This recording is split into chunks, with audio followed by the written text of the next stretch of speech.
Who's Afraid of the Big Bad Book by Lauren Child, read by Hugh Laurie.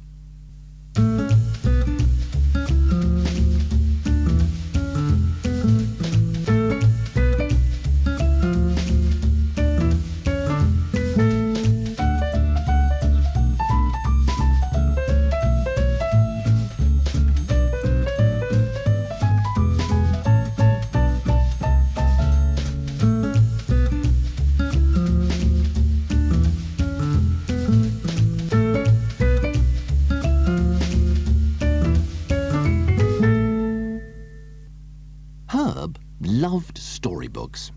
Although he wasn't a very good reader, it didn't matter because he could tell a lot from the pictures.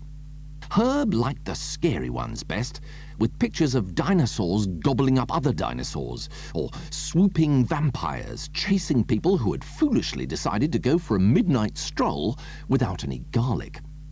Herb read his books everywhere. This was why many of the pages were stickily stuck together, soggy round the edges, and usually had bits of banana, biscuit, and the odd pea squashed between the pages.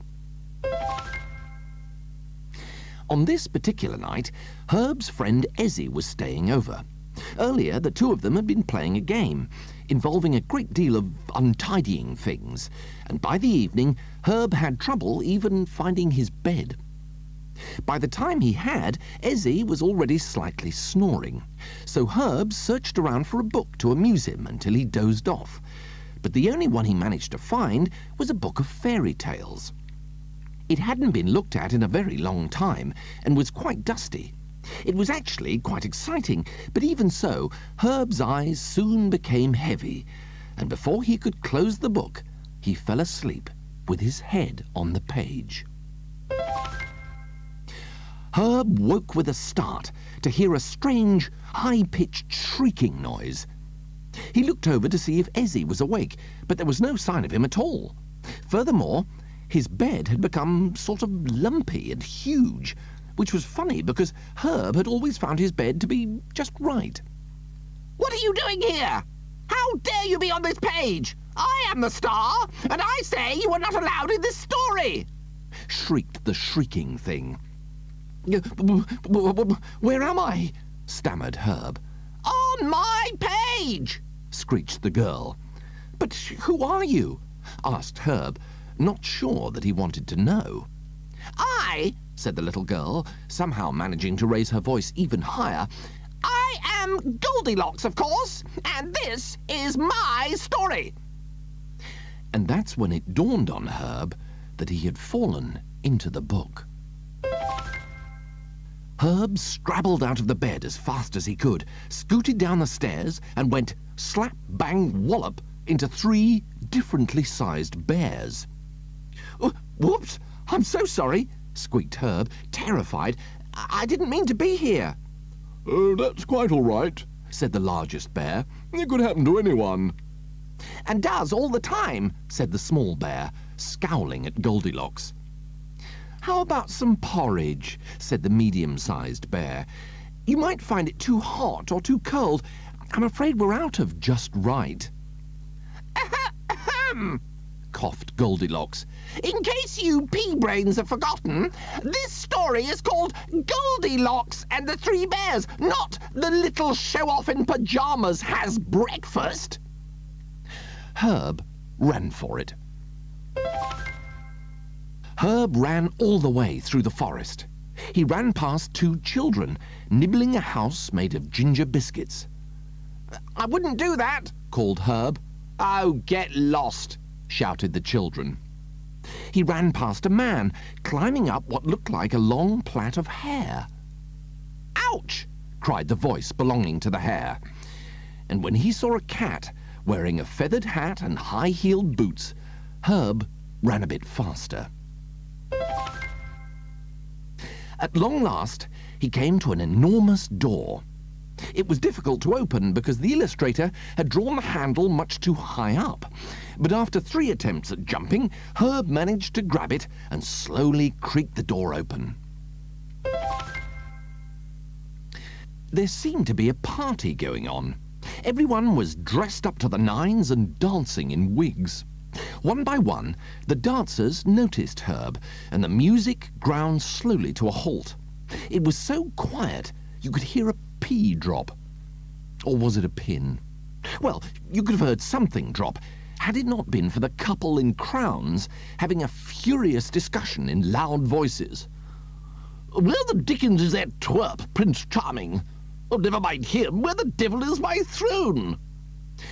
Herb couldn't help noticing that the Queen had a moustache drawn on in biro. And who might you be? Demanded the Queen. This is a private royal party, you know. No one in pyjamas is invited. I'm Herb, said Herb. I own this book. Oh, so you're the doodler who ruined my looks, she said, pointing at her moustache. And where's my throne, you scissor snipper? It was then that Herb remembered. Last year, when he was much, much younger, he'd drawn moustaches and glasses on many of his book characters and added telephones to all of the rooms. He'd been going through a bit of a scribbling phase. He'd also cut out the royal thrones for a model spaceship that he and Ezzy were making. And he had a horrible feeling that he might be responsible for the disappearance of Prince Charming. As Herb wondered desperately what to do next, he noticed his pencil case lying on the floor. He'd been looking for it for months. "It's all right, I can draw you a new throne," he said. Make sure it's got lots of twirly bits, blustered the king. And I want it gold, of course, ordered the Queen. Herb didn't have a gold crayon. It would have to be green. The Queen did not look impressed. Then, finding the eraser, Herb started to rub away at the Queen's moustache. Ow! Ow! Oh, that really hurts! Seize him! She roared. Herb made a dash for it. There wasn't time to get to the door, but by snipping a hole in the palace floor, Herb managed to wriggle through onto the next page. He could hear the Queen shouting, "Look, he's at it again!" Herb found himself in an oddly arranged room. "Who are you, you measly little rodent?" Looking up, Herb saw Cinderella's wickedly mean stepmother and her ugly daughters. "I'm Herb," called Herb. "What are you doing up there?" "Oh, I wonder, are we pretending to be flies?" scoffed the woman. "Or could it be that some vile, good-for-nothing child tore out our page and put it back upside down?" I wonder who would do that, said Herb, slightly blushing. "Probably some hideous little boy," snarled the stepmother, fixing Herb with her beady eyes.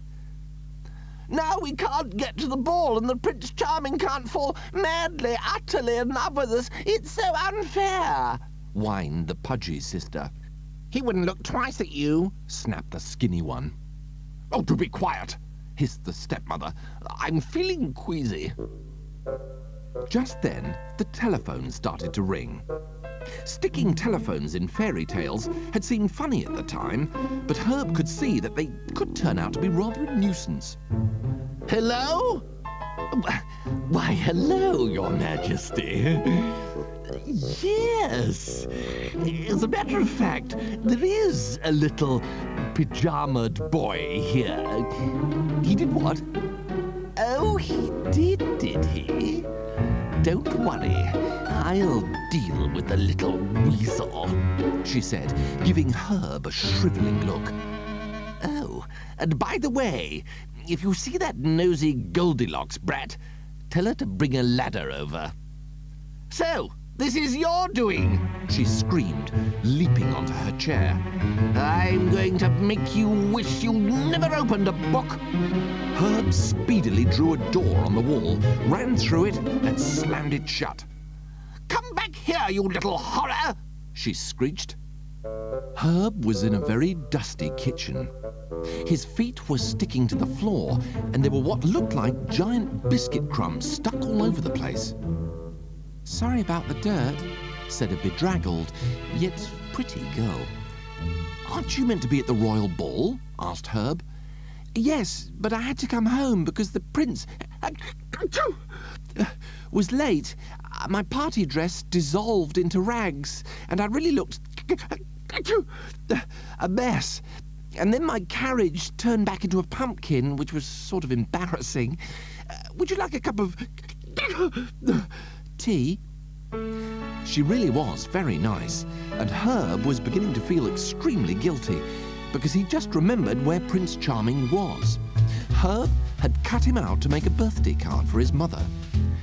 "Oh, if only I could get out of this book, I could find the prince for you," he said. "Oh, I know who can help," said Cinderella, picking up her phone. Drat! Absolutely maddening. I was just in the middle of a spell. This had better be important. "It's an emergency. Absolutely everybody's after me. You have to help me get out of this book," yelled Herb. Well, let me see. A, are you my fairy godchild? No, you are not. I don't do boys. Only girls, worse luck. B, what do you expect when you go about scribbling and snippering and generally causing mayhem? This is no way to treat a book, you know. And C, jumping into other people's stories really is very rude. "But I can't find my way out," pleaded Herb, near his wit's end. All right, keep your pajamas on. I suppose I'll have to come to the rescue as always. Now, where did I put my wand? At that moment, the door flew open. He's in your kitchen, looking for more food! It was the unmistakably ear-piercing voice of Goldilocks. Right behind her was the wicked stepmother, and she was not in a pretty mood, having snagged her stockings climbing a ladder out of the upside-down room. What shall I do? Flustered Herb. Quick, climb up the text, said the fairy godmother. Herb grabbed hold of the letters and scrabbled up the sentences. Some of the words were a bit weak, and the whole lot started to wobble. He's getting away! Screamed Goldilocks, so loudly that the whole book shook and slipped off the bed, sending Herb falling headlong through the air onto his own bedroom floor. What's happening? Squeaked a startled Ezzy, sitting bolt upright in bed. As you can imagine, it all took some explaining. Ezzy and Herb spent the rest of the night putting the storybook back to rights, rubbing out moustaches, cleaning out crumbs, and blowing away dust. The bewildered Prince Charming was prized off the birthday card and sticky-taped back into the ballroom. His dancing would never be quite the same again due to severe leg creasing. It was tempting to leave the wicked stepmother's room upside down, but Herb resisted. However, he just couldn't help drawing a padlock on the Three Bears' front door. And Ezzy just couldn't help sticking a wig on Goldilocks. Well, serves her right for being such a meanie. So, the next time Herb opened the book, he saw a little girl standing outside the Three Bears' cottage, desperately trying to open the door. A very cross little girl with mousy brown hair.